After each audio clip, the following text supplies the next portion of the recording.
If you display these 8 behaviors, you have the world's rarest personality type 1. You're idealistic. As an INFJ, you're highly idealistic. You have deep insights into situations and are highly intuitive, and you can envision a society and a world that's far more just, meaningful, and colorful. You are incredibly creative and can think outside the box in ways that others find stunning. How did you come up with that? They wonder. Your idealism is so detailed it can become contagious, with INFJ the kind of rare individual who can inspire the ideas behind a movement or mass change. If you're an INFJ, you're special. You have certain unique abilities that many others don't have, and also certain unique burdens and duties. 2. You like to help others. Next up in the key INFJ characteristics is that you like to help others. While you tend to introversion, you also feel deeply, and this means that the situations and pain of other people touches you at your core. You're not one of those who can walk by and see suffering without losing any sleep. You actually care for real. You do your best to help others in small ways when nobody else is looking and you don't want credit for it. You judge for yourself about what and who to give your time and energy to, and you do your best to lend your empathetic and insightful abilities to help out. This ties into the next behavior of an INFJ, a care for the future. 3. You have deep insights into society and the future. When you're an INFJ, you think about new and improved ways we can live, love, and relate to each other. You aren't scared of change, in fact, you embrace it. But you also are able to see those traditions and aspects of society that have deep value in their traditions. You're able to take the best of the past and combine it with unique ideas for the future. You can look outside the box and see society, religion, and existence in new ways. 4. You're a loyal and caring partner. In your friendships, you are somebody who can always be counted on. You support your friends when they're down and celebrate their wins when they're up. When it comes to love, you're quite a catch.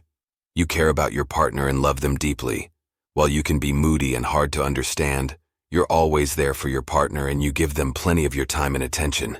This ties into the next point about the INFJ in love. 5. You're a good listener. As an INFJ, you practice active listening, which means you don't just hear what somebody says, you also hear why they're saying it. You have patience in hearing someone out and ask questions to understand more of what they're saying and why. Your intuition helps you know when to press a bit more, and when to relax and let somebody have their space. While you sometimes struggle with feeling not very heard yourself, your ability to listen and discern what others want is unparalleled. This brings up the next point. 6. You often feel misunderstood. As an INFJ, you sometimes self-isolate a bit and hide yourself off from the world. You feel like nobody really gets you, and sometimes it saps your energy. Where do you go with all your ideas and insights? Your energy sometimes spills over, like an electrical outlet that's sparking as the voltage short circuits from too much power.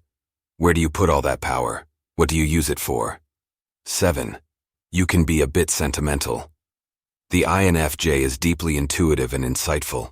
You realize accurate and stunning insights about the world, reality, society, and everything else. But you are also swept up by sentimentality and strong emotional waves at times. Like the romantic poets and philosophers such as Goethe and Schiller, you find yourself transported by the beauty of nature and your thoughts, sometimes shocked into silence by the great existential questions. You think back on times gone by and could cry one moment and laugh the next. You are deeply sensitive but also incredibly strong. The INFJ is truly one of a kind. 8. You prefer to live in the present. Sometimes you get a bit weepy or happy over the past, but as an INFJ you prefer to live in the present. You are able to sink into the present moment quite deeply and notice more than most.